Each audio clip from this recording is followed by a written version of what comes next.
এই দুনিয়া জেনারেল শিক্ষার কথা আমি যদি দেখি, তাহলে আপনারা হয়তো ভাবতে পারেন এই বর্তমান সময়ে মুসলমানরা উচ্চ শিক্ষিত হয়ে গিয়েছে। না, আমাদের আগে যারা 200-300 বছর আগের, 500 বছর আগের মুসলমান, আমাদের যে হাই এডুকেটেড ছিলেন, উন্নত শিক্ষায়, উচ্চ শিক্ষায় শিক্ষিত ছিলেন। সুবহানাল্লাহ। দুনিয়ার যত জ্ঞান বিজ্ঞান আপনারা দেখবেন ইতিহাস তালাশ করে, দুনিয়ার যত জ্ঞান বিজ্ঞান, সব জ্ঞান বিজ্ঞান প্রথমেই দুনিয়ার মুসলমান আবিষ্কার করেছে। দুনিয়ার আপনারা মেডিকেল সায়েন্স, ডক্টরি, চিকিৎসা বিজ্ঞান আপনারা জানেন। আপনারা অসুখ হলে ডক্টরের নিকট যান, অপারেশন করতে হলে ডক্টরের নিকট যান। এটাকে বলা হয় মেডিকেল সায়েন্স, চিকিৎসা বিজ্ঞান। আল্লাহ কসম করে বলতে পারি, দুনিয়ার সর্বপ্রথম মেডিকেল সায়েন্স, চিকিৎসা বিজ্ঞান দুনিয়ার মুসলমান আবিষ্কার করেছেন। সুবহানাল্লাহ। আপনারা এই শিলচর থেকে, কুম্ভগ্রাম বিমানবন্দর থেকে কলকাতা যান, মুম্বাই যান, সৌদি যান, জিদ্দায় যান, এই দুনিয়ার সর্বপ্রথম ফ্লাইট আবিষ্কার করেছেন, এরোপ্লেন আবিষ্কার করেছেন দুনিয়ার মুসলমান। নাম হয়েছে খ্রিস্টানের আবিষ্কার। আপনারা জানেন যেভাবে রেডিও হকিকতান আসলে অরিজিনালি আমরা জানি রেডিওকে আবিষ্কার করেছেন, আমরা জানি মার্কনি। রেডিও যিনি আবিষ্কার করেছেন তার নাম মার্কনি, কিন্তু অরিজিনাল মার্কনি নাম। আমাদের ভারতের বিশিষ্ট বিজ্ঞানী ডক্টর জগদীশ চন্দ্র বসু সর্বপ্রথম তিনি আবিষ্কার করেছিলেন, কিন্তু তিনি ফেমাস হতে পারেননি, ফ্রন্টে আসতে পারেননি, পপুলার হতে পারেননি। কোন এক কারণে, আমি সেদিকে যাব না। এই কথা বলার মূল উদ্দেশ্য হলো জ্ঞান বিজ্ঞান, শিক্ষা দীক্ষায়, আচার আচরণে দুনিয়ার মুসলমান পৃথিবীর সেরা জাতি ছিলেন। আরে ভাই, এমনি এমনি তো দুনিয়ার মুসলমান ইসলাম ধর্ম পৃথিবীর আনাচে কানাচে ছড়ায়নি। মুসলমানের আচার দেখে, ব্যবহার দেখে, শিক্ষা দেখে, চালচলন দেখে, মুসলমানের কথাবার্তা দেখে দুনিয়ার আনাচে কানাচে এমন কোন দেশ নেই যে দেশে মুসলমান নেই। সুবহানাল্লাহ। পৃথিবীর প্রতিটি দেশে, প্রায় 360টি দেশ পৃথিবীতে আছে। এই 360টি দেশের মধ্যে মুসলমান আছে। দুনিয়ার সবচেয়ে ছোট্ট দেশ ভ্যাটিকান সিটি, কিছুদিন আগে এই দেশের মাত্র জনসংখ্যা ছিল 84 জন। একটি দেশ, আরে বাবা, একটি গ্রামে তো এর চেয়ে বেশি মানুষ থাকেন বেশি। এই দেশের জনসংখ্যা ছিল মাত্র 84 জন। এই দেশেও মুসলমান আছেন। সুবহানাল্লাহ। মুসলমান এত ভদ্র, এত উন্নত, এত চূড়ান্ত পর্যায়ের শিক্ষিত জাতি ছিলেন। আমরা চূড়ান্ত পর্যায়ের অধঃপতনে নিম্ন দেশে আমরা চলে গিয়েছি। শিক্ষা দীক্ষায়, চালচলন, আচার ব্যবহার, লেনদেন, কথাবার্তায় আমাদের অবনতি ঘটেছে, আমাদের ডিক্রিজ হয়েছে। সুতরাং আমি অনুরোধ করব, আমরা ছেলে মেয়েদেরকে শিক্ষিত করে গড়ে তোলার চেষ্টা করব। প্রথমে নৈতিক শিক্ষার প্রয়োজন। আমরা নিজেরা শিক্ষিত হতে পারিনি, এই যে টুকটাক শিক্ষা গ্রহণ করেছি সেটাকে শিক্ষিত বলে ধরা যায় না। আমরা চেষ্টা করব আমাদের ছেলে মেয়ে, ভাই, এই সমস্ত বাচ্চা বাচ্চি যেগুলো আছে সেইগুলাকে আমরা উন্নত পর্যায়ে শিক্ষিত করে তুলব। আপনি একজন এই পেছান অঞ্চলে একজন ভালো কারি, উন্নত মানের, আন্তর্জাতিক মানের একজন কারি তৈরি করেন, সমস্ত দুনিয়া এই পেছার দিকে ফিরে যাবে। সুবহানাল্লাহ। উন্নত মানের একজন ভালো আলিমে দ্বীন তৈরি করেন, সমস্ত পৃথিবী এই দিকে ঘুরে যাবে। এই পেছার অঞ্চলে একজন ভালো ডক্টর, একজন মেডিকেল বিভাগের ডক্টর তৈরি করেন, ভালো নাম করা ডক্টর রবি কান্নান, সমস্ত নর্থ এশিয়ার মধ্যে ক্যান্সারের বিশেষজ্ঞ, নর্দার্ন এশিয়ার মধ্যে ক্যান্সারের বিশেষজ্ঞ, সমস্ত পৃথিবী আনাচে কানাচে, পৃথিবীর এমন কোন দেশ নেই ডক্টর রবি কান্নানকে চেনে না। সুবহানাল্লাহ। শিক্ষার গুণ আমি অনুরোধ করবো, 3 বেলা 1 বেলা খান। আমরা তো মুসলমান, আমরা সব ভুলে গেছি। আমি গতদিন বলেছি আমি শিক্ষার উপর খুব গুরুত্ব দিই। আমার দুঃখ লাগে এই জিনিসটা, আমরা অভিভাবকরা সচেতন নই, বাচ্চা ছেলে মেয়ের পিতা মাতা আমরা সচেতন নই। আমাদের অবস্থা কি? ডেইলি প্রতিদিন রুজিতে যাব, চাকরিতে যাব, ব্যবসায় যাব, কাজ করতে যাব, মিস্ত্রি করতে যাব, ছেলে স্কুল কলেজে মাদ্রাসায় চলে যাচ্ছে কিনা আমরা কোনো খোঁজ খবর রাখি না। অভিভাবক সচেতন হতে হবে। প্রাইভেট স্কুলে শুধু পড়া ভালো হয় না, প্রাইভেট স্কুল থেকে শিক্ষক শিক্ষিকাও গভর্নমেন্ট স্কুলে ভালো আছেন, কিন্তু প্রাইভেট স্কুলে আপনার ছেলে মেয়েকে দেওয়ার পরে যেভাবে অভিভাবক সচেতন থাকেন, সব সময় দেখাশোনা করেন ছেলে মেয়েকে, এইভাবে যদি আপনার ছেলে মেয়েকে গভর্নমেন্ট স্কুলে দেওয়ার পরে আপনি দেখাশোনা রাখেন, সচেতন থাকেন, আমি প্রতিজ্ঞা করে সংকল্প করে বলতে পারবো প্রাইভেট স্কুল থেকে 10 গুণ ভালো রেজাল্ট করবে আপনার ছেলে। কিন্তু এইভাবে আপনি সরকারি স্কুলে দিয়ে আপনার ছেলেকে সচেতন নিজে রাখবেন না, আপনার ছেলের দেখাশোনা করবেন না। যাই হোক, আমি সেদিকে বলবো না। আমার মূল উদ্দেশ্য হলো আপনাদের অসংখ্য ধন্যবাদ, মোবারকবাদ, কৃতজ্ঞতা জ্ঞাপন করছি। এই পেছাড়া অঞ্চলে একটি হাফিজিয়া আলিয়া মাদ্রাসা তৈরি করেছেন, আপনাদের গর্ব, আপনাদের খুশি হওয়ার কথা।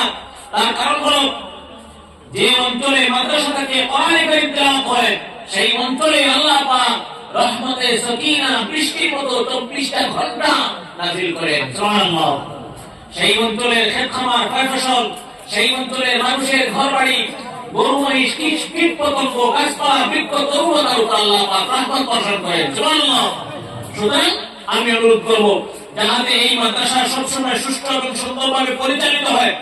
আমরা প্রয়োজন হয় সম্পদ দিয়ে, অর্থ দিয়ে, আমরা মানসিকভাবে, শারীরিকভাবে, সর্বদিক দিয়ে আমরা সাহায্য করার চেষ্টা করব। আল্লাহ পাক যেন তৌফিক দেন, বলি আমিন। জানেন আপনারা 1917 ইংরেজিতে ওয়াজ তো অনেক শুনেছেন। 1917 ইংরেজিতে রেনেসাঁস শুরু হয়েছিল। জানেন আমার কথাগুলি আপনারা বুঝতে পারছেন কিনা? রাশিয়ায়, পৃথিবীর সবচেয়ে বড় দেশ হলো রাশিয়া, দুনিয়ার সবচেয়ে বড়। পপুলেশনের দিক দিয়ে না, জনসংখ্যার দিক দিয়ে না, আয়তনের দিক দিয়ে, পপুলেশনের দিক দিয়ে আমরা সেরা। এই ভারত, হিন্দুস্তান সেরা, পৃথিবীর সবচেয়ে পপুলেশন, জনসংখ্যা বেশি। সুবহানাল্লাহ। আর আয়তনের দিক দিয়ে দুনিয়ার সর্বশ্রেষ্ঠ দেশ হলো রাশিয়া, এই পুতিনের দেশ। এই রাশিয়া 1917 রেনেসাঁস শুরু হলো, বিপ্লব শুরু হলো, আন্দোলন শুরু হলো। কি আন্দোলন? যুবক ভাইয়েরা, একদল মানুষ রাশিয়ার মধ্যে বিপ্লব শুরু করে দিয়েছে। এই দল মানুষ নাস্তিক মানুষ। নাস্তিক এদেরকে বলা হয় যারা স্রষ্টা মানে না, আল্লাহ পাক মানে না, আল্লাহ পাকের উপর যারা বিশ্বাস করে না, এইসব মানুষদেরকে দুনিয়ায় নাস্তিক বলা হয়। রাশিয়ার মধ্যে নাস্তিকেরা মাথা ছাড়া দিয়ে উঠে লেগে গেছে। কিভাবে সমস্ত পৃথিবীর মানুষকে নাস্তিক বানানো যায়, সেই বিদ্যা, সেই মন্ত্র নিয়ে রাশিয়ার নাস্তিকরা উঠে পড়ে লেগেছে। নাস্তিকরা দেখতে পেল রাশিয়ার ওলামায়ে কেরাম, রাশিয়ার জেনারেল জনসাধারণ মুসলমান ওলামায়ে কেরাম সামনে, আর জেনারেল সাধারণ মুসলমান ওলামায়ে কেরামদের সাথে করে দাঁড়িয়েছেন তাদের মোকাবেলা করতে। মনে মনে চিন্তা করতেছে, যতক্ষণ পর্যন্ত রাশিয়ার ওলামায়ে কেরামকে সমূলে ধ্বংস করা না যাবে, ততক্ষণ পর্যন্ত আমরা নাস্তিকতাবাদের প্রচার করতে পারবো না।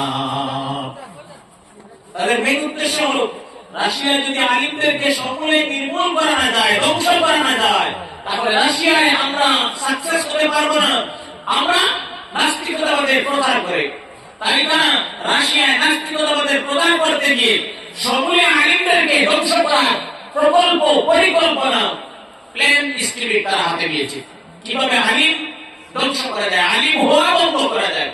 আলিম হওয়া বন্ধ করা যাবে কি করবে? করে মাদ্রাসা বন্ধ করবে, মসজিদ বন্ধ করবে, আলিম হওয়া বন্ধ করা যাবে, নইলে আলিম হওয়া বন্ধ করা যাবে না।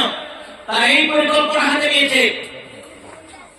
রাশিয়ার নাস্তিকরা অনেক চেষ্টা করেছে, রাশিয়ার মাদ্রাসা বন্ধ করবে, রাশিয়ার মসজিদ বন্ধ করবে।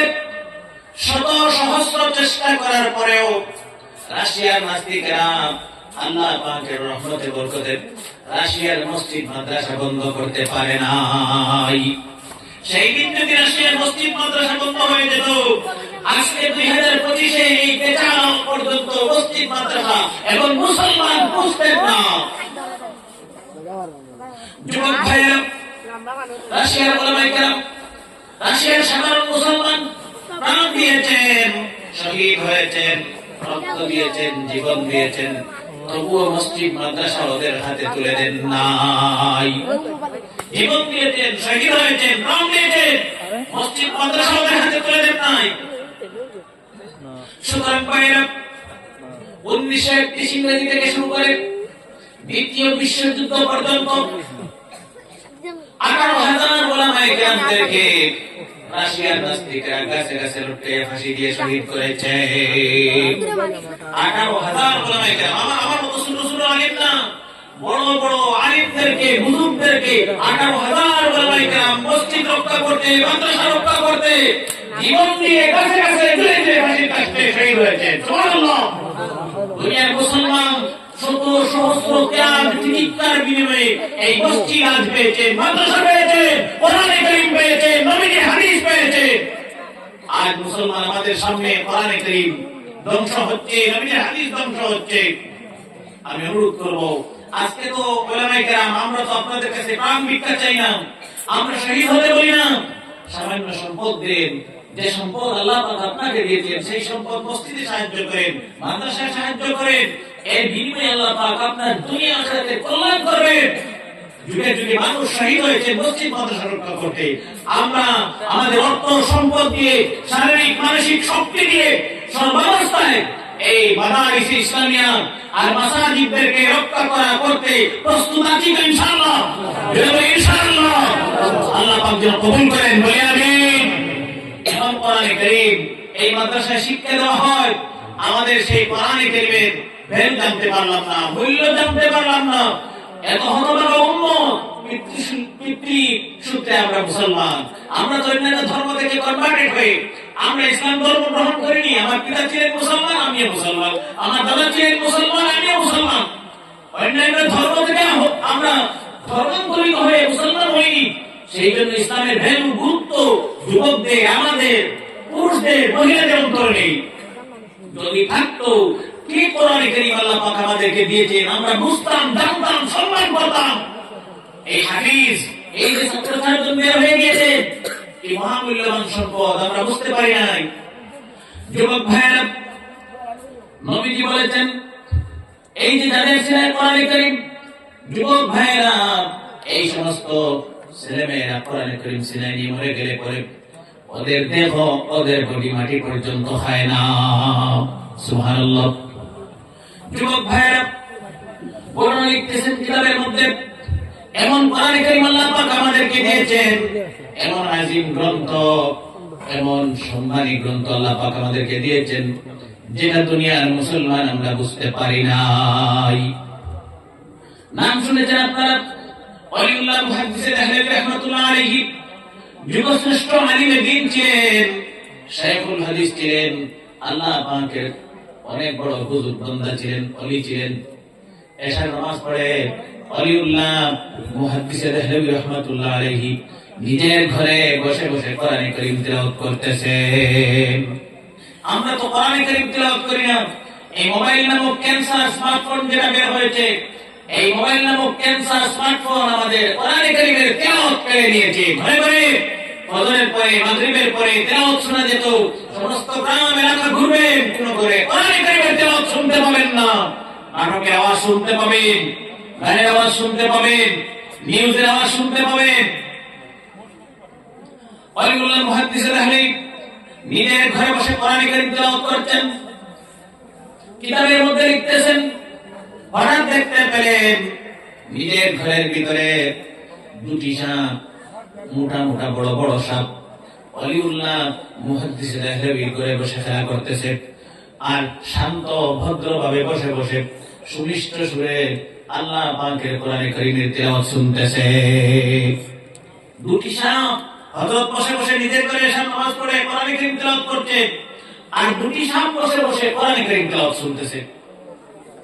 নবীজির সুন্নাত হলো, সাপ দেখবেন আপনি দিনের বেলা অথবা রাত্রি বেলা, সাথে সাথে লাঠি হাতে মারতে যাবেন না।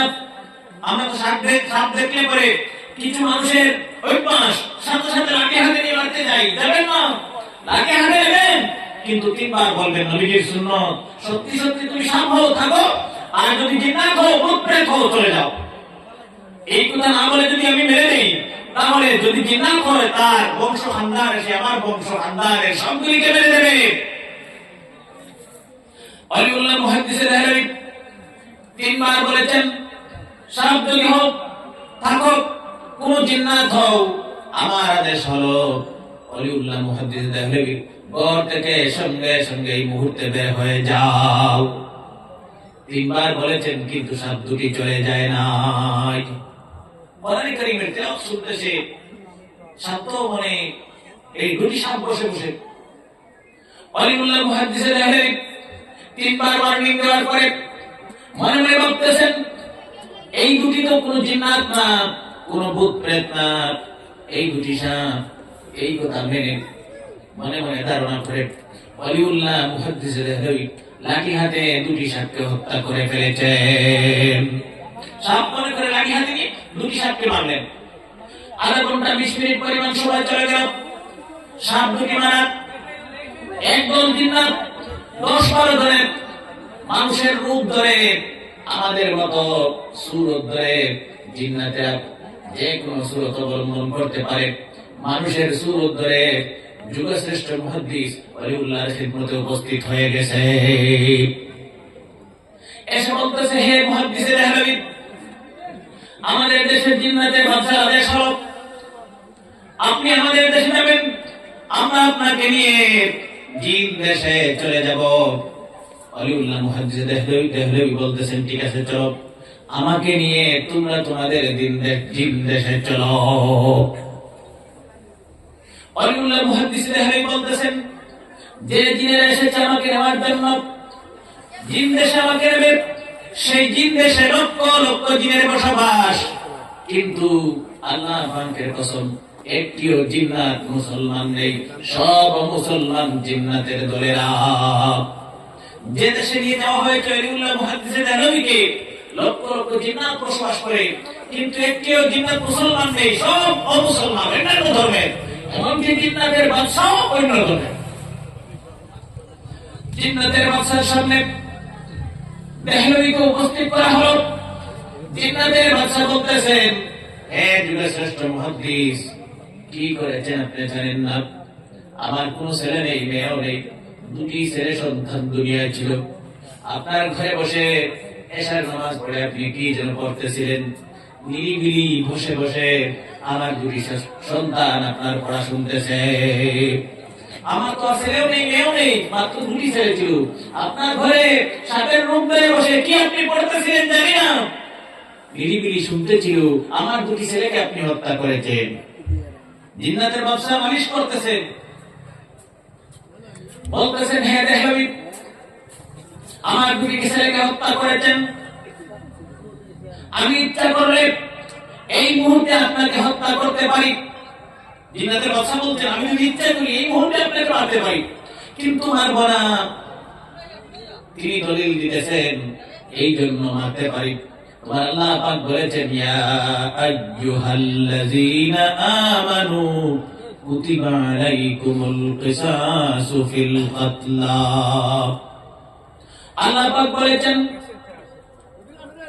কোন মানুষ যদি কোন মানুষকে হত্যা করে, হত্যার বদলা কোরআনে কারীমে আল্লাহ পাক বিধান জারি করে দিয়েছেন, আইন জারি করে দিয়েছেন।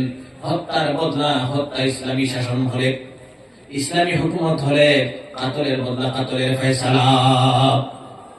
সুতরাং আমি আপনাকে হত্যা করতে পারি। জিন্নাতের বাদশা বলতেছে, কিন্তু হত্যা করব না। আমার একটি হাদিস জানা আছে।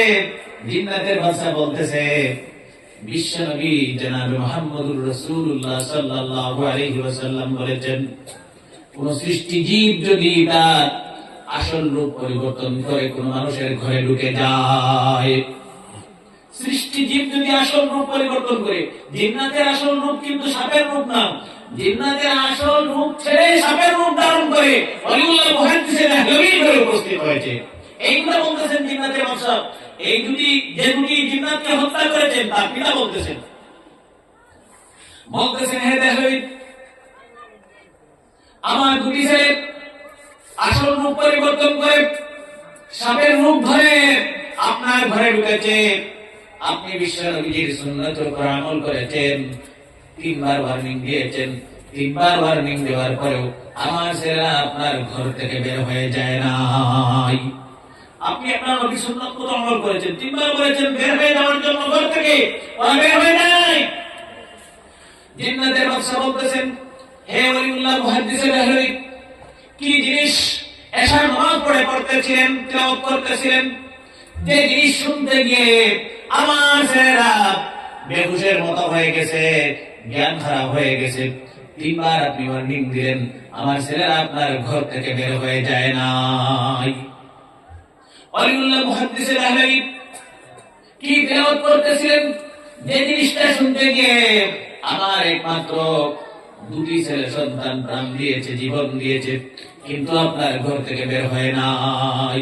সুবহানাল্লাহ।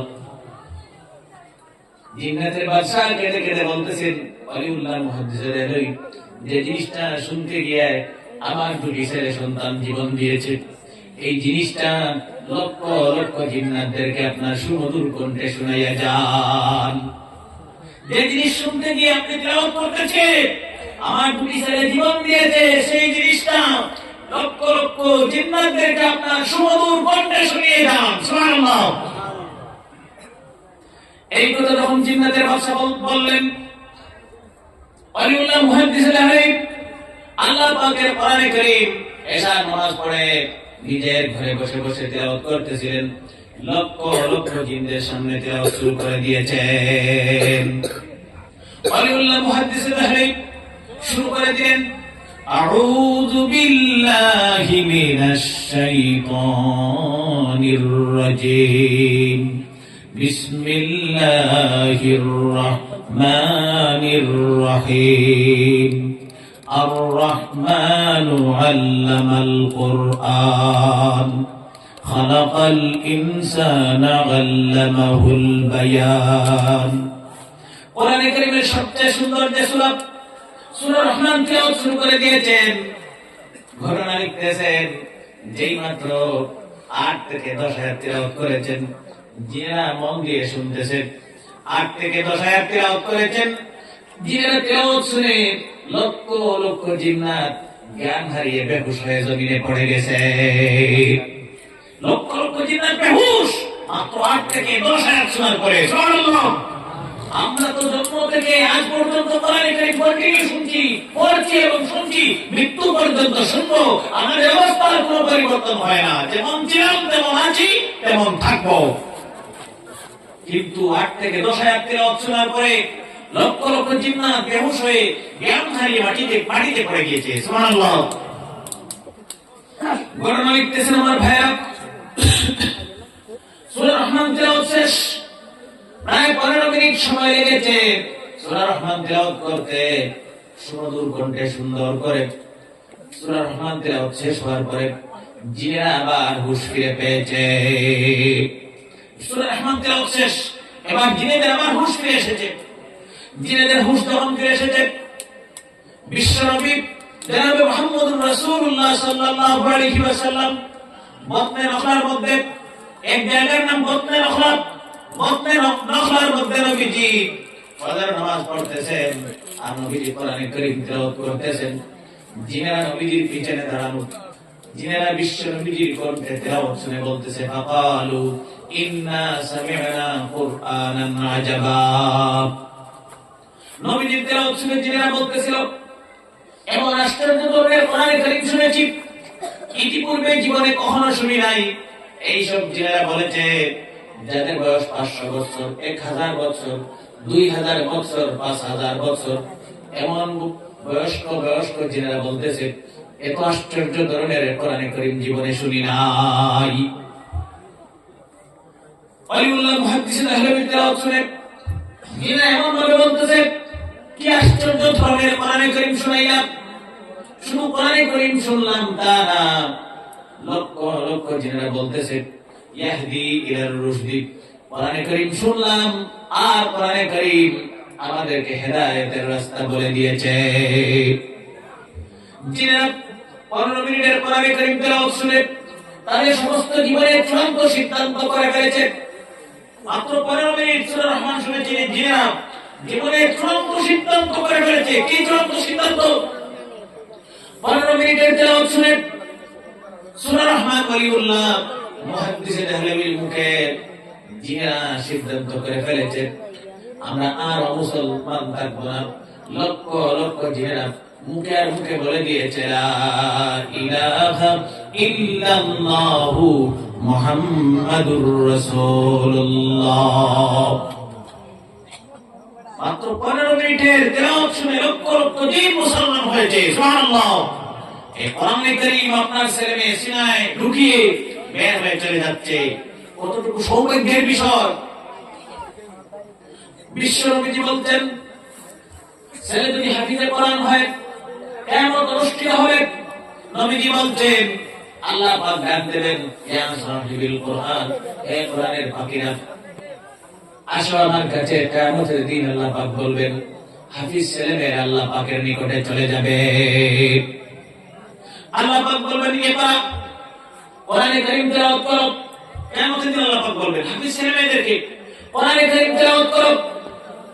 ওয়ারাত্তিল কামা কুনতা তিরাত্তিলু ফিদ দুনিয়া, সুন্দর করে সহি শুদ্ধ করে তেলাওয়াত করো যেভাবে সুন্দর করে দুনিয়ায় তেলাওয়াত করতে।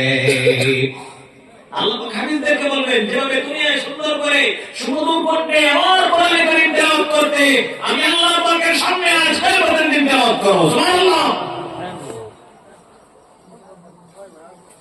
হাফিজ ছেলেমেয়েরা কোরআনে কারীম তেলাওয়াত শুরু করে দেবে। আল্লাহ পাক বলবেন ওয়াত্তাকিব, কোরআনে কারীম তেলাওয়াত করো আর আকাশের দিকে পাখির মতো উড়তে থাকো। এই হাফিজ ছেলে কোরআনে কারীম তেলাওয়াত শুরু করে দেবে আর পাখির মতো আকাশের দিকে উড়তে থাকবে। আল্লাহ পাক বলবেন এক আয়াত তেলাওয়াত করো, এক জান্নাতের এক তলা উপরে উঠো, আরেক আয়াত তেলাওয়াত করো আরেক তলা জান্নাতের উপরে উঠো, আরেক আয়াত তেলাওয়াত করো আরেক তলা জান্নাতের উপরে উঠে যাও। এইভাবে যখন ৬৬৬৬ আয়াত তেলাওয়াত করবে ৬৬৬৬ নম্বর উপরের তলার জান্নাতে হাফিজেরা ঢুকে যাবে। সুবহানাল্লাহ। নবীজি বলেছেন আমার ভাইরা কোরআনে কারীমে আল্লাহ পাক বলেছেন এই যে যারা হাফিজ হয়েছে, যারা দুনিয়ায় কষ্ট করে শিক্ষা গ্রহণ করেছে, আলিম হয়েছে, হাফিজ হয়েছে, কিয়ামতের দিন লক্ষ কোটি কোটি উম্মতের হাসরের মাঠে থাকবে। আল্লাহ পাক এদেরকে উঁচা উঁচা মুটির মিম্বরে বসিয়ে দেবেন। আল্লাহ পাক উঁচা উঁচা মুটির মিম্বরে সম্মান দিয়ে হাফিজদেরকে, আলিমদেরকে কিয়ামতের মাঠে বসাবেন। যারা দুনিয়ায় শিক্ষা গ্রহণ করেছে, ইলমে দ্বীনের শিক্ষা, এদেরকে আল্লাহ পাক উঁচা উঁচা মুটির মিম্বর বানিয়ে সম্মানে আল্লাহ পাক বসিয়ে দেবেন। সুবহানাল্লাহ। নবীজি হাদিস বর্ণনা করতেছেন, নবীজি মুস্কি মুস্কি হাসতেছেন। সাহাবারা বলছেন ইয়া রাসূলুল্লাহ কিছুই বুঝতে পারলাম না, আল্লাহর রাসূল কেন মুস্কি মুস্কি হাসেন? নবীজি বলছেন সাহাবারা আমি নবীজি যা দেখি আপনারা দেখেন না, আমি যা বুঝি আপনারা বুঝেন না, আমি যা বুঝি আপনারা তা, আমি যা শুনি আপনারা তা শুনেন না।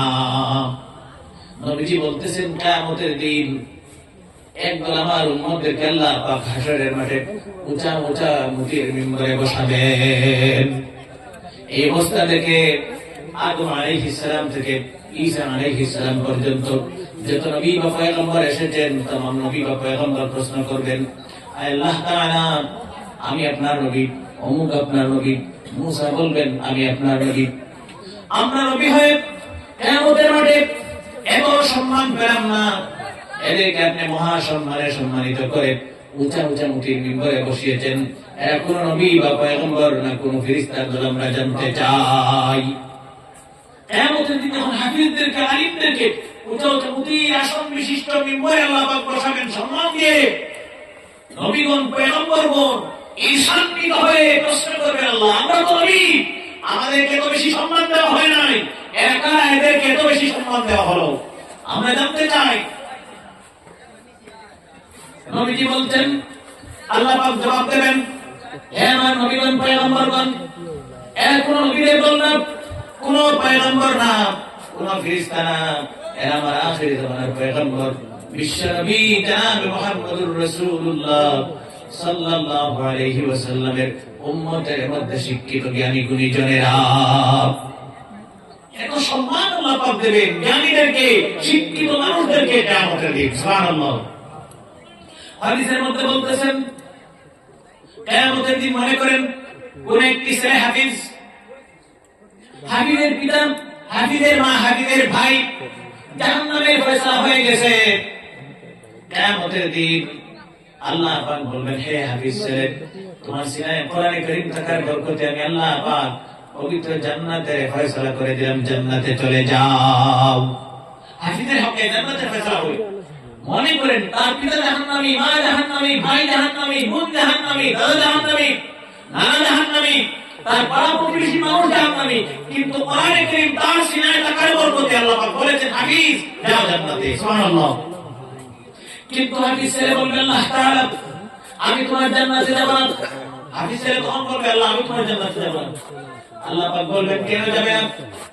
এই হাফিজ ছেলে বলবে আল্লাহ আমি দেখতে পাচ্ছি আমার মা, আমার আব্বা, আমার ভাই, আমার বোন, আমার প্রতিবেশী মানুষ, আমার উস্তাদ জাহান্নামের ফেরেশতারা হাত পালন দিয়ে বেঁধে জাহান্নামের দিকে নিয়ে চলে যায়।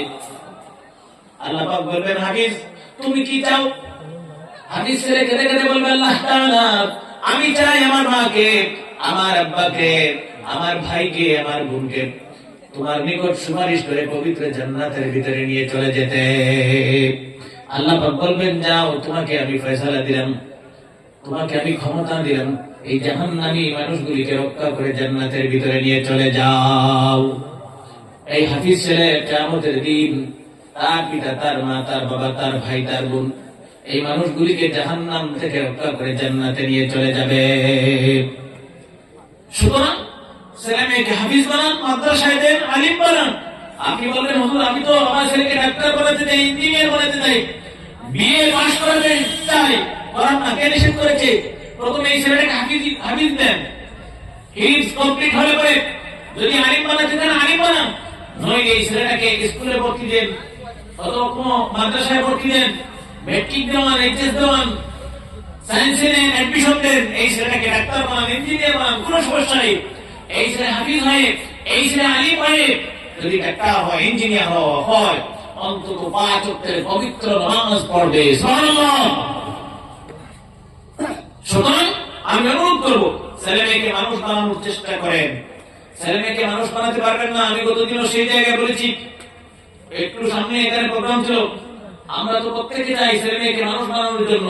কে না চায় তার ছেলেকে ডাক্তার বানাতে, কে না চায় ইঞ্জিনিয়ার বানাতে, কে না চায় ভালো হাফিজ বানাতে, ভালো আলিম বানাতে, কিন্তু সম্ভব হবে না।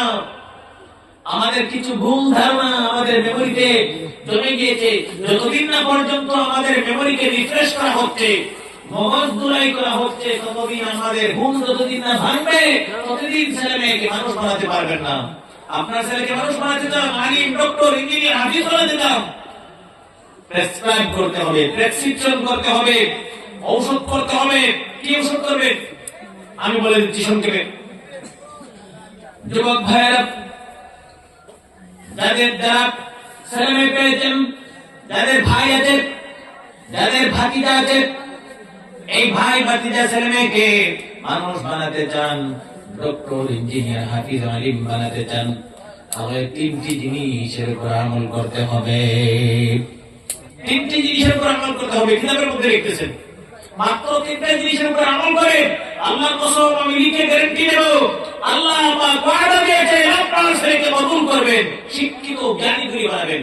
আসলে আমাদের ভুল এই জিনিসটাকে, আমরা মনে করি আমার টাকা আছে, পয়সা আছে, আমি ভালো উন্নত মানের প্রাইভেট স্কুলে আমার ছেলে মেয়েকে এডমিশন দেবো, ভর্তি করবো, ভালো টিউশন মাস্টারের কাছে টিউশন পড়াবো, বই খাতা কাগজ কলম কিনে দেবো, এমনিতে আমার ছেলে শিক্ষিত হয়ে যাবে। আরে ভাই, টাকা দিয়ে যদি ছেলে মেয়েকে পয়সা বানানো, এই টাকা দিয়ে যদি পয়সা দিয়ে যদি ছেলে মেয়েকে শিক্ষিত করা যেত, দুনিয়ার সব টাকাওয়ালা পিতা তাদের ছেলে মেয়েকে শিক্ষিত করে নিতেন। বরং আপনারা দেখবেন টাকাওয়ালা পিতাদের ছেলে মেয়েরা আরো সল্টু হয়ে ঘোরাফেরা করছে। গরিবদের ছেলে মেয়েরা মানুষ হয়, শিক্ষিত হয়, জ্ঞানী হয়, বিজ্ঞানী হয়, দার্শনিক হয়, ফিলোসফার হয়, মুফতি হয়, মৌলানা হয়, আলিম হয়। হ্যাঁ, ধনী পরিবারের হয় খুব কম সংখ্যক। উদাহরণ বলবেন হুজুর, উদাহরণ দেন। উদাহরণ তো আপনাদের সামনে, আমাদের শুধু হিন্দুস্তানের না, সমস্ত পৃথিবী গৌরব, মুসলমান জাতির গৌরব। Doctor APJ Abdul Kalam, missile man যাকে বলা হয় ভারতের গৌরব। ডক্টর এপিজে আব্দুল কালাম আমাদের ভারতের রাষ্ট্রপতি ছিলেন, কিন্তু কোটিপতি পরিবারের সন্তান ছিলেন না, তিনি লাখপতি পরিবারের সন্তান ছিলেন না, আমার আপনার চেয়ে আরো নিম্ন স্তরের গরিব পরিবারের সন্তান ছিলেন।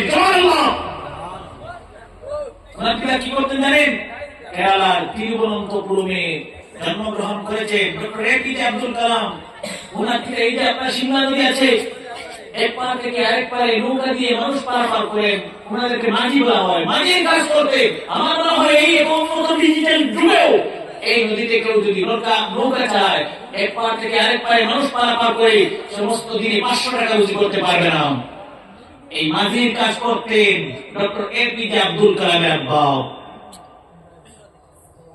যুবক ভাইয়েরা, দুনিয়ায় যত বিজ্ঞানী হয়েছেন, যত বড় দার্শনিক হয়েছেন, যত বড় ফিলোসফার হয়েছেন, যত বড় আলিম হয়েছেন, পীর বুজুর্গ হয়েছেন, মুফতি হয়েছেন, সব গরিব ঘরের সন্তান ছিলেন। কেন? আমার কোথায় প্রশ্ন হবে না? আমি যদি গরিব হই, গরিব আপনার কষ্ট পাবেন না, আমি সত্যি কথা বলে দিচ্ছি। বিশ্বনবী জনাবে মুহাম্মদুর রাসূলুল্লাহ সাল্লাল্লাহু আলাইহি ওয়াসাল্লাম মেরাজে গেলেন। রজব মাস চলতেছে বর্তমানে। এই রজব মাসের 27 তারিখে বিশ্বনবী আল্লাহর রাসূল মেরাজে গিয়েছিলেন, আরশে নদীমে গিয়েছিলেন। সুবহানাল্লাহ। সপ্তম আকাশ পাড়ি দিয়ে এই দুনিয়ার জমিন থেকে আল্লাহর সাথে মুলাকাত করার জন্য মেরাজে গিয়েছিলেন নবীজি। নবীজি যখন মেরাজে গেলেন, আল্লাহ পাক বলতেন, বন্ধু হাবিবুল্লাহ এত দূর দুনিয়া থেকে এসেছেন, কি দেব আপনাকে? আল্লাহ পাক বলেছেন, সামান্য উপহার দেব, যান জান্নাতে আপনার উম্মত কেমন আছে দেখে যান। আপনার উম্মত জান্নাতে কি করে আছে, কেমন আরামে আছে, একটু দেখে যান। সুবহানাল্লাহ। নবীজি বলতেন, আমি জান্নাতের দরজার সামনে গেলাম, দুইটি আশ্চর্যজনক বস্তু নবীজি দেখেছেন। নবীজি বলতেন, জান্নাতের দরজার সামনে যাওয়ার পরে আমি দেখতে পেলাম জান্নাতের ভিতরে 80% মানুষ গরিব মানুষ, 100-র মধ্যে 80 জন মানুষ গরিব মানুষ। নবীজি আরেকটি কথা বলেছেন, জান্নাতের দরজার সামনে যখন গেলাম, জান্নাতের দরজার সামনে যাওয়ার পরে আমি বিশ্ব নবীজির কানের মধ্যে কোরআনে কারীমের তিলাওয়াতের আওয়াজ এসেছে। আমি জান্নাতের দরজার সামনে হঠাৎ আমার কে সুন্দর সুরে সুমিষ্ট কণ্ঠে আল্লাহ পাকের কোরআনে কারীম জান্নাতের ভিতরে তিলাওয়াত করছে, আমি তিলাওয়াতের আওয়াজ শুনতেছি। সুবহানাল্লাহ। নবীজি বলছেন, আমি তিলাওয়াতের আওয়াজ শুনতেছি। নবীজি প্রশ্ন করেছেন, নবীজির সাথে জিবরাইল। নবীজি বলতেন, ভাই জিবরাইল, আল্লাহ পাকের পবিত্র জান্নাতের ভিতরে কে কোরআনে কারীম তিলাওয়াত করে? জিবরাইল বলেছেন, ইয়া রাসূলুল্লাহ, আপনি জানেন না, আপনার প্রিয় সাহাবী হারিসা বিন নু'মান পবিত্র জান্নাতের ভিতরে কোরআনে কারীম তিলাওয়াত করতেছেন। নাম বলেছেন সাহাবী হারিসা বিন নু'মান। নবী জবাব হয়ে বলতে লাগলেন, কি বলতেছো জিবরাইল? যে সাহাবীর নাম বলেছো, এই মাত্র আমি বিশ্ব নবীজি এশার নামাজ পড়ে মদিনা তৈয়বার মধ্যে নিজের ঘরে জীবিত অবস্থায় রেখে এসেছি। যে সাহাবীর নাম বলছো আপনি, আমি এই মাত্র মদিনায় জীবিত নিজের ঘরে রেখে এসেছি। আমার এই সাহাবীকে তিনি মদিনায় জীবিত জান্নাতে কিভাবে কোরআনে কারীম তিলাওয়াত করেন? সুবহানাল্লাহ।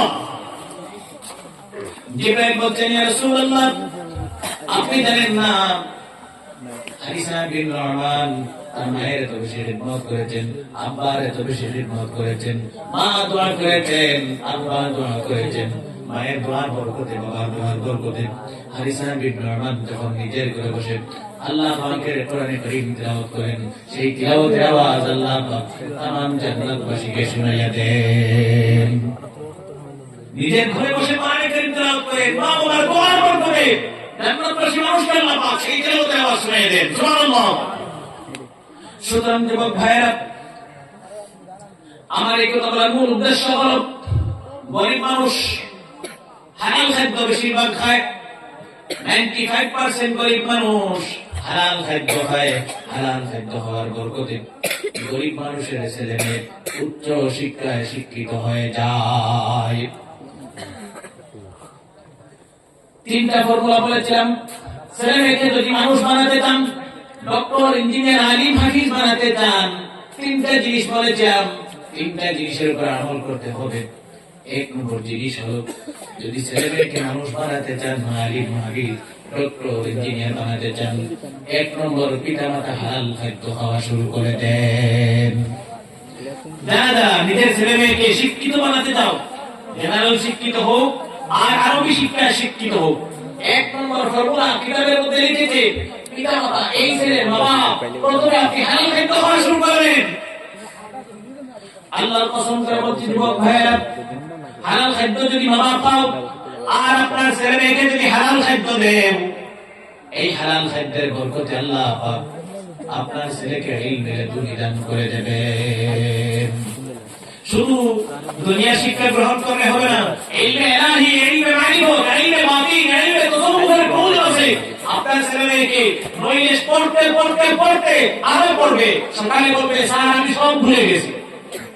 আর ইলমে মারিফত, ইলমে দুনি, ইলমে তাসাউফ, ইলমে ইলাহি যদি আপনার ছেলের সাথে থাকে, একবার পড়বে কম্পিউটারে প্রিন্টারের মতো স্ক্যান করে মেমোরিতে রাখবে, কিয়ামত পর্যন্ত ভুলবে না। সুবহানাল্লাহ।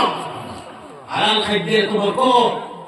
সন্তানকে যদি শিক্ষিত বানাতে চাও, ছেলেকে আপনার ইংলিশ শিক্ষা হোক বা সায়েন্সের শিক্ষা হোক, আরবিক শিক্ষা হোক, এটা মানে হালাল খাদ্য শুরু করো আর ছেলে মেয়েকে হালাল খাদ্য দেও। আপনার নাম শুনেছেন আনোয়ার শাহ কাশ্মীরি রাহমাতুল্লাহ আলাইহি, নাম শুনেছেন শাইখুল হাদিস ছিলেন, দারুল উলুম বলেন।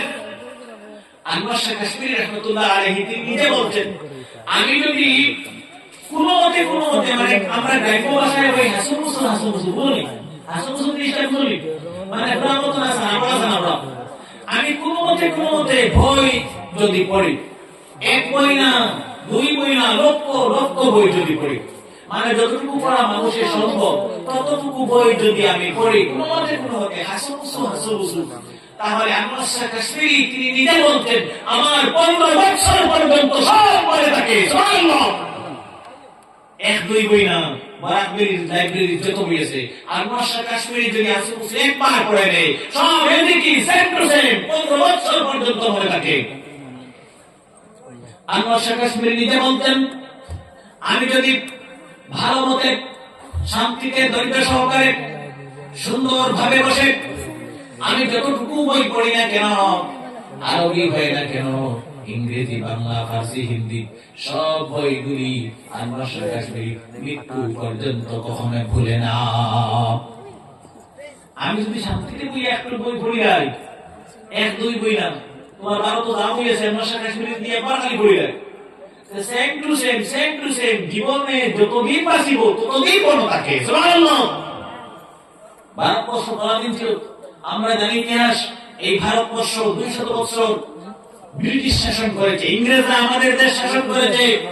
ইংরেজরা আমাদের দেশ থেকে সম্পদ মূল্যবান বস্তুগুলি শুষে নিয়ে লুটে নিয়ে তাদের দেশ সমৃদ্ধি করেছে, আর আমাদেরকে গরিব আর কাঙ্গাল বানিয়ে চলে গেছে। এই 200 বছরে আমাদের হাল বেহাল করে চলে গেছে। নইলে আমাদের দেশ কোনো গরিব ছিল না, অনুন্নত দেশের লিস্টে আমাদের নাম ছিল না, তৃতীয় বিশ্বের দেশ যাকে বলা হয় সেই লিস্টে আমাদের দেশ ছিল না। পৃথিবীর গলফ কান্ট্রি আপনারা জানেন, দুবাই ছোট্ট কান্ট্রি, কিন্তু তাদের জিডিপি যদি দেখে চক্ষু কপালে উঠে যাবে। ছোট্ট কান্ট্রি দুবাই, দুনিয়ার সেরা উন্নত দেশ থাইল্যান্ড, কানাডা, ছোট্ট দেশ কানাডা, দুনিয়ার উন্নত দেশ। আমাদের দেশ লুটে নিয়ে ব্রিটিশরা আজ লাফালাফি করছে। এই কথা বলার মূল উদ্দেশ্য হল আমাদের দেশ স্বাধীন হয়নি তখন, ব্রিটিশ পরাধীন, ভারত পরাধীন ছিল ব্রিটিশের হাতে। এই সময় ব্রিটিশের গভর্নর নোটিশ জারি করে দিয়েছে দারুল উলুম দেওবন্দের লাইব্রেরি চালিয়ে দেওয়া হবে। আপনারা ভাবতে পারেন দারুল উলুম দেওবন্দের লাইব্রেরি চালিয়ে দিয়ে কি হবে? একটা লাইব্রেরিতে কি থাকে? এই দারুল উলুম দেওবন্দের যদি লাইব্রেরি চালিয়ে দেওয়া হয় গোটা পৃথিবী অন্ধকার হয়ে যাবে। এত লক্ষ বই পুস্তক, ইংরেজি, বাংলা, ফার্সি, পৃথিবীর দুর্লভ বইগুলি দারুল উলুম দেওবন্দের লাইব্রেরিতে পাওয়া যায়। সুবহানাল্লাহ। আপনি দুনিয়ার যে কোনো বই পৃথিবীর অন্য কোনো জায়গায় যদি না পান, অন্তত কয়েকটি লাইব্রেরিতে পাবেন। একটি হলো দারুল উলুম দেওবন্দের library, Pakistan Karachi library, Jamia Al-Azhar university library, Medina university library. দুনিয়ার লক্ষ বই একটি লাইব্রেরিতে পাওয়া যায়। সুবহানাল্লাহ। হাজার বই তখনকার সময় ছিল যখন ভারতবর্ষ পরাধীন ছিল ব্রিটিশের হাতে, তখন ব্রিটিশ গভর্নর নোটিশ জারি করে দিয়েছে দারুল উলুম দেওবন্দের লাইব্রেরি চালিয়ে দেওয়া হবে। মাদ্রাসার উস্তাদগণ, ছাত্রগণ, এলাকার মানুষ পেরেশান, যদি সত্যি চালিয়ে দেওয়া হয় আমাদের তো বিরাট ক্ষতি হবে, লস হবে। এলাকার মানুষ মনে মনে ভাবতেছেন যদি ব্রিটিশ গভর্নর তার সৈন্য পুলিশ বাহিনী নিয়ে লাইব্রেরি চালিয়ে দিতে আসে, তাহলে আমরা মিটিং করবো, মিছিল করবো, তাদের বিরুদ্ধে আন্দোলন করবো, তবুও দারুল উলুম দেওবন্দের লাইব্রেরি জ্বালিয়ে দেওয়া যাবে না, আমরা জ্বালিয়ে দিতে রাজি হবো না। আমরা তাদেরকে প্রত্যাখ্যান করবো, প্রতিহত করবো। আনোয়ার শাহ কাশ্মীরি তখন এই মাদ্রাসার শিক্ষক, হযরত আনোয়ার শাহ কাশ্মীরি রাহিমাহুল্লাহ এই মাদ্রাসার শিক্ষক, তিনি তখন মাদ্রাসায় ছিলেন না। কিছুক্ষণ পরে যুবক ভাইয়েরা আনোয়ার শাহ কাশ্মীরি মাদ্রাসায় তশরিফ আনলেন। মাদ্রাসায় তশরিফ আনার পরে দেখতে পেতেছেন কিছু কানাগুচা চলতেছে। আনোয়ার শাহ কাশ্মীরি বলেছেন, কি হয়েছে আমাকে খুলে বলো। উস্তাদেরা, ছাত্ররা, এলাকার মানুষ বলতেছেন, হযরত ব্রিটিশ গভর্নর নোটিশ দিয়েছে দারুল উলুম দেওবন্দের লাইব্রেরি চালিয়ে দেবে। সত্যি সত্যি চালিয়ে দেবে, আমাদের তো মহা সমস্যা হবে, এত হাজারো কিতাব আমরা পাবো কোথায়? আনোয়ার শাহ কাশ্মীরি দেরি করেন নাই, তিনি কলম হাতে নিলেন আর কাগজ হাতে নিলেন, চিঠি লিখলেন ব্রিটিশ গভর্নরের উদ্দেশ্যে, ব্রিটিশ জেনারেলের উদ্দেশ্যে তিনি চিঠি লিখলেন। চিঠির মধ্যে লিখতেছেন, হে ব্রিটিশ জেনারেল গভর্নর, আমি দারুল উলুম দেওবন্দের উস্তাদ শিক্ষক আনোয়ার শাহ কাশ্মীরি বলতেছি, তুমি দেরি করবে না, এই মুহূর্তে এসে দারুল উলুম দেওবন্দের লাইব্রেরি চালিয়ে দেন। চিন্তা করো, সবাই পেরেশান। হায় হায়, যদি চালাইলে কি অবস্থা হইব? তাই চিঠি লিখে দিয়ে দাও, দিয়ে আরো জলদি তোমরা দেরি করে নিয়ে যাও। আর ও মাদ্রাসার শিক্ষক, তাই আমি যদি না করি আমার কোনো রাখবাই দিতে পারি। আমি যদি মাদ্রাসার শিক্ষক হই, আমি না করি আমার জায়গাটা রাখবাই নি। হ্যাঁ, আমি আর আউট চলে লইবেন সবর তো মন মিজাজ খারাপ। মিটার একজন ৫৫-৫৭ পারে, আমরা কথাইতাম করি, মিটিং মিছিল আন্দোলন করি, আর বেটা চিনি কি হবে দাঁড়াই মানুষের ছাত্র শিক্ষক হলে দেখার কিতাব বুঝলাম না। আনোয়ার শাহ কাশ্মীরি বলেছেন, ভয় নেই, টেনশন নেই, এই দারুল উলুম দেওবন্দের লাইব্রেরিতে যত হাজার হাজার বই আছে সব আনোয়ার শাহ কাশ্মীরি ভালো মতে পড়েছে। চিন্তা করেন বেটা, এবার চিন্তা করি না, টেনশন নেই, আমি জীবিত আছি এখনো। এই দারুল উলুম দেওবন্দের লাইব্রেরিতে হাজার হাজার বই আছে, এটা আনোয়ার শাহ কাশ্মীরি ভালো করে শান্তি করে সব বই পড়েছে। সুবহানাল্লাহ। আমরা তুমি বলছো যে আমার মন পড়েছে, তুমি বলে দিতে তুইলু, এটা জানাইলে আমরা সামা করতে পারবো না, মাত্র 10 জানে। আনোয়ার শাহ কাশ্মীরি বলেছেন, 200, 300, 500 ছাত্র নিয়ে বসবো, আর আমি বলতে থাকবো টেপ রেকর্ডিং এর মতো, আমার ছাত্ররা লিখতে থাকবেন। 1 মাস 2 মাসে সম্পূর্ণ লাইব্রেরি আবার নতুন ভাবে আমি ছাপিয়ে দেব, একটি অক্ষর আল্লাহর কসম ভুল হবে না। আনোয়ার শাহ কাশ্মীরি বলছে, আমি বলতে থাকবো শুধু, আমার ছাত্ররা 300-400 ছাত্র নিয়ে বলবো, কন্টিনিউ ডেইলি রাইটিং রাখবো। 1 মাস 2 মাসে এই লাইব্রেরি আমি আবার বানাইবো, তারা কবে বানাইবো? আনোয়ার শাহ কাশ্মীরি জীবিত আছে, টেনশন করি না। সুবহানাল্লাহ। যুবক ভাইয়েরা, আমি পরে বলবো, অখণ্ড ভারতবর্ষ ছিল, এখন কিন্তু ভারতবর্ষ অখণ্ড না, একটা দেশ মিলিয়ে এক দেশ আছে ভারত, বাংলাদেশ, শ্রীলঙ্কা, পাকিস্তান, আফগানিস্তান, নেপাল, এই সেই যাবতীয় দেশ মিলিয়ে আমরা ভারতবর্ষ এক ছিল।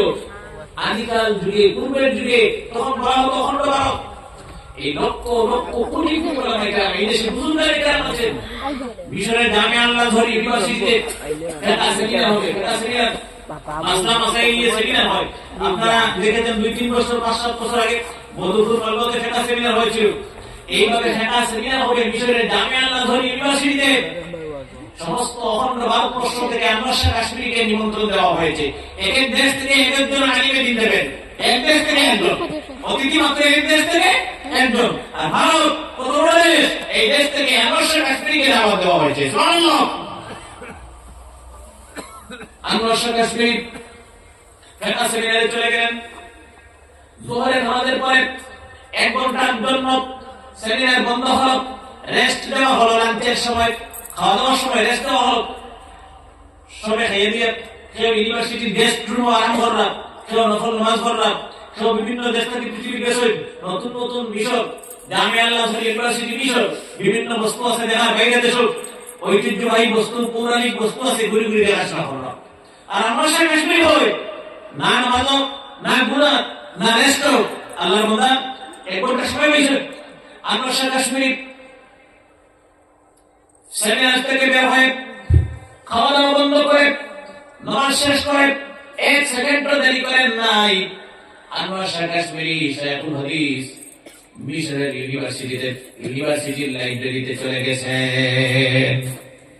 ইউনিভার্সিটি লাইব্রেরিয়ান কে বলতেন, হ্যাঁ লাইব্রেরিয়ান, আমাকে একটি বই দেন পড়ব। লাখো লাখো বই পড়ব, এই লাইব্রেরি ক্যাম্পাস এই আওয়াজ থেকে বড় বড় লাইব্রেরি ক্যাম্পাস মানে এরিয়াটা লাখ লাখ বই রাখা, তাই কি আমি অনেক বই দিয়ে পড়িতাম এগুলো। তার সাথে কিছু মানুষ নেন এটা বড় তো হতো পেয়েছে লাখ লাখ বই দিলাম, মনে হয় না হলো না। হযরত বলতেন যত বই আছে তোমার মিশরের লাইব্রেরিতে সব আনোয়ার শাহ কাশ্মীরি পড়া কমপ্লিট করে ফেলেছে। এটা আমার পড়া শেষ, কথা মানবেন? কথা মানবে লাইব্রেরি বেল দেবো, তোমার লাইব্রেরি বই আছে আমার পড়া শেষ, এটাই মানবনি পাগল হয়ে জানে হচ্ছে। হঠাৎ আনোয়ার শাহ কাশ্মীরি বলতেন লাইব্রেরির উপরের দিকে আঙ্গুল দিয়ে, এই বই আমাকে দেন। আমার মনে হয় এই বই আমি আনোয়ার শাহ কাশ্মীরি জীবনে দেখি নাই। লাইব্রেরিয়ান বলতেছে হযরত এই বই আপনাকে দেওয়া যাবে না। তিনি বলতেছেন বইটি নিয়ে ইউনিভার্সিটির ক্যাম্পাসে যাব, আর পরে সমস্ত রাত আগামীকাল তোমাকে বইটি দিয়ে দেব। বলছে আমি বইটি আপনাকে দিতে পারবো না। হ্যাঁ এতটুকু আমি আপনাকে করতে পারি, যেহেতু আমাদের দেশের গভর্নমেন্টের একজন সম্মানিত অতিথি, আপনি হিন্দুস্তান থেকে এসেছেন, আমি এতটুকু আপনাকে করতে পারি, আপনার সম্মানার্থে নিজ হাতে নামিয়ে দিব। আমার টেবিলে বইবা আর পড়বা আর দেওয়ার সময় দিয়ে দিবা, কিন্তু আপনার রুমনিতা এই বই মানে আপনার পারমিশন দেওয়া দিত না। তিনি বলতেছেন ঠিক আছে আমাকে বই দেব, আমি এখানে বসে পড়বো। বইটি দিলেন, 1 ঘন্টা সময় মাত্র পড়লেন।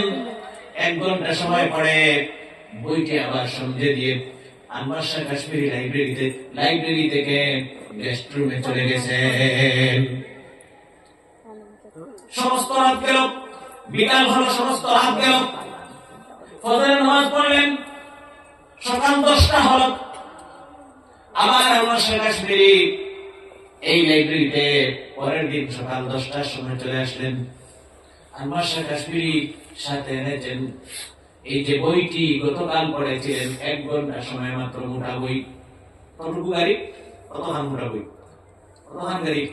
স্কুলের বই লেখান 25 নাই বা 100 বই আছে, গাড়ি মোটা আর কি, কতখান বই।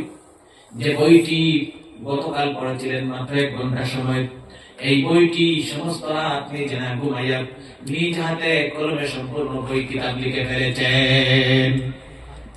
আমরা দেখি বই তো দিয়ে গেছেন কি লাইব্রেরি, কথা বলেননি। বই যখন পড়িস 1 ঘন্টা এখান দিয়ে গেছেন কি বেটা, বেটা তো লিখতে দিয়ে না, ওসব করিয়া সারা রাত না ঘুমাইয়া সারা বই কমপ্লিট করিয়া এপ্রিডেট কমপ্লিট সারা লিখে ফেলেছে। আমরা দেখি লিখেছেন আর বলতেছেন হে লাইব্রেরিয়ান তোমার মূল বইয়ে অমুক জায়গায় কিছু ভুল ছিল, আমি হিন্দুস্তানের একজন আলিম আনোয়ার শাহ কাশ্মীরি তোমার বইয়ের ভুলটা সংশোধন করে দিয়েছি। সুবহানাল্লাহ। বেটা আমার থেকে লেখছে আর তোর বই তোর ভুল আসলো, আমি ঠিক করে দিয়েছি, আবার তোমার সেবা করে তোমরা শুদ্ধ করে নিও। সুবহানাল্লাহ।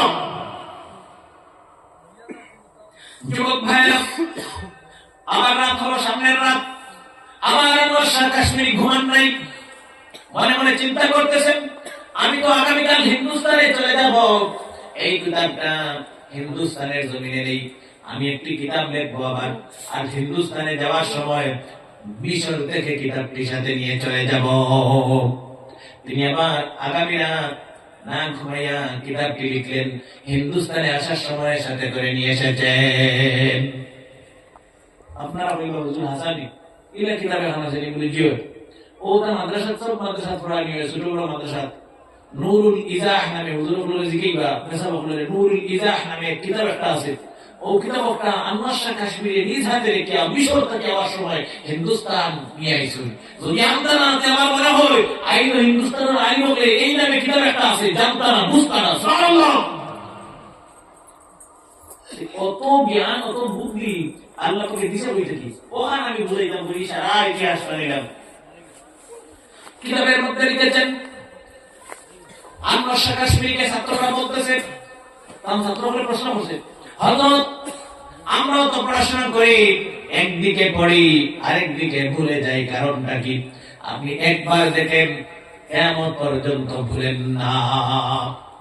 পড়ি তো আমরাও, আগে দি পড়ি পড়ি পড়ি থাকতো, এখন দি খাই ও সালা নেই আমরা ছাত্র, হ্যাঁ মারতে মারতে ফিরতে ফিরতে বুঝাইতে বুঝাইতে আমরা স্যার বুঝছি না অবস্থা আমরা। আর বেটা একবার দেখে প্রিন্টার স্ক্যান করতে ভুল হয়, কি মেমোরি ভুল নাই। হযরত বলতেছেন যেই মাত্র ছাত্ররা প্রশ্ন করেছে, আনোয়ার শাহ কাশ্মীরি জড়জড় করে চক্ষু মুবারক থেকে পানি পড়তেছে আর কেঁদে কেঁদে বলতেছেন, তোমরা জানো না, আল্লাহর কসম করে বলছি, আমি আনোয়ার শাহ কাশ্মীরি মা বাপ জীবনে কখনো আমাকে হারাম খাদ্য দেন নাই। ওষুধ আমরা বুঝবই শুনি। আর আমি আনোয়ার শাহ কাশ্মীরি জীবনে কখনো হারাম খাদ্য খাই নাই, আমার মা বাবাও খান নাই, আমিও খাই নাই। আর হালাল খাদ্য খাওয়ার বরকতে আল্লাহ পাক আমাকে ইলমে লেদুনি দিয়েছেন। ইলমে লেদুনি ব্যতীত, ইলমে মারিফত ব্যতীত একজন সাকসেস শিক্ষিত হওয়া কখনো সম্ভব হবে না। সুতরাং আমি অনুরোধ করবো অভিভাবক যারা আমরা একটু সচেতন হই, ছেলে মেয়ে মানুষ বানানোর চেষ্টা করি। আর অভিজ্ঞতা হালাল খাদ্য খাওয়াইতাম, নিজে হালাল খাদ্য খাইতাম, আল্লাহকে তৌফিক দাও যখন আমি হারাম খাদ্য ছাড়া কোনো উপায় হইতো না। ছেলে মেয়ে মানুষ বানাইতে এক নম্বর ফর্মুলা আমি কি বুঝি, কিতাব পড়তেছে, আমি নিজে হালাল খাদ্য খাইতাম আর ছেলে মেয়ে হালাল খাদ্য খাওয়াইতাম, তিনটা হইতাম, তিনটার মধ্যে একটা হইছি, বাকি দুইটা শর্ট শর্ট করে শেষ করুন। 2 নম্বর হলো কিতাবের মধ্যে লিখেছেন, সত্যি সত্যি ছেলেকে যদি হাফিজ বানাতে চান, সত্যি সত্যি যদি ছেলেকে আলিম বানাতে চান, সত্যি সত্যি যদি ছেলে মেয়েকে ডক্টর ইঞ্জিনিয়ার টিচার বানাতে চান, তাহলে আরেকটা কথা 2 নম্বরে মনে রাখবেন, আপনার ছেলেটা যে শিক্ষকের কাছে পড়াশোনা করে, এই শিক্ষক হুজুর হতে পারেন, ইমাম সাহেব হতে পারেন, কোন আলিম হতে পারেন, হাফিজ সাহেব হতে পারেন, কোন স্কুলের মাস্টার শিক্ষক হিন্দু মুসলিম হতে পারেন। যে শিক্ষকের কাছে তোমার ছেলে মেয়ে পড়াশোনা করে, এই শিক্ষকের সাথে এই মা বাপ, ছেলেটার মা বাপ জীবনে বেয়াদবি করবে না। আমার হলুদার নাম কাছে পড়ে স্কুল স্যার তো বাহাদুর করতো, তো বাহাদুর করতো, তো বাহাদুর করতো, বাহাদুরের নাম থেকে বাধা পৃথিবীর জমি নাই। আনাতাই মসজিদের ইমাম সাহেব, আনাতাই মাদ্রাসার হুজুর, আনাতাই মাদ্রাসার হাফিজ সাহেব, আনাতাই স্কুলের শিক্ষক, হিন্দু হোক মুসলমান হোক, আমি হন তার বাপ, আমি যদি তার লোকে বেয়াদবি করি, তার মন যদি আমার বাড়ায় বেজা হয়ে যায়, খাতায় কলমে লিখে শিল মারিয়ে নিও, এই বাবার ছেলে মেয়ে জীবনে শিক্ষিত হতে পারবে না। আমার কথা না, কিতাবের মধ্যে ফর্মুলা লিখেছেন। যুবক ভাইয়েরা, মা বাবার ছেলে মেয়ের লোকে মায়া আছে, এটার নাম ভালোবাসা, মহব্বত। ইহুকিরা এখানে মায়া দিয়েছিল, হ্যাঁ না, কাপড় দিয়ে না খানিও হইয়া